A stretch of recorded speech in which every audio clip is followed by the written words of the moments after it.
কবরকে কেন্দ্র করে কোনোদিন ঔরস করা হলো না। আরে 2 নম্বর কোয়ালিটির হুজুর বলছে আমাদের প্রত্যেক বছরে 3 দিন করে ঔরস হবে। পাক্কা চিটিংবাজ ভণ্ড, এদের থেকে দূরে থাকবেন। বক্তব্য রাখতে রাখতে বলছে আহলে হাদিসরা না ইহুদিদের দালাল।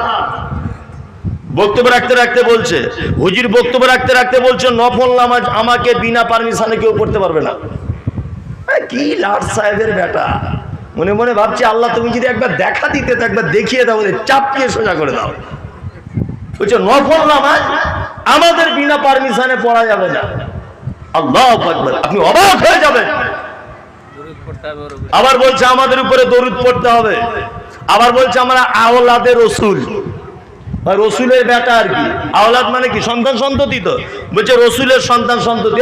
আল্লাহ রসুলের কেউ বলেছেন 3টে বেটা, আবার কেউ বলেছেন একটা বেটা 2টো নাম নিয়ে 4টে বেটা। যাক মতান্তর কথাটা আমি 4টেই ধরে নিলাম। আল্লাহ নবী সাল্লাল্লাহু আলাইহি ওয়াসাল্লামের 4টে বেটা, 4টে বেটার একটাও বেঁচে ছিল, একটা বেঁচে ছিল। 4টে বেটায় তো পৃথিবী থেকে চলে গেছেন। তাহলে আওলাদে রসুল হলো কি করে? বংশ বিস্তার হলো কি করে? আরে যুক্তিতেও লজিকেও ভুল। আশ্চর্য ব্যাপার।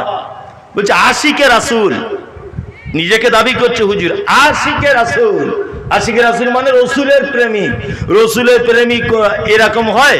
আল্লাহ নবী সাল্লাল্লাহু আলাইহি ওয়াসাল্লাম হযরত আম্মাজান খাদিজা মারা গেলেন, চাচা আবু তালেব মারা গেলেন, বড় অসহায় হলেন, খুব বড় অসহায়। অসহায় হবার পরে তায়েফের মাঠে গেলেন ইসলাম প্রচার করতে।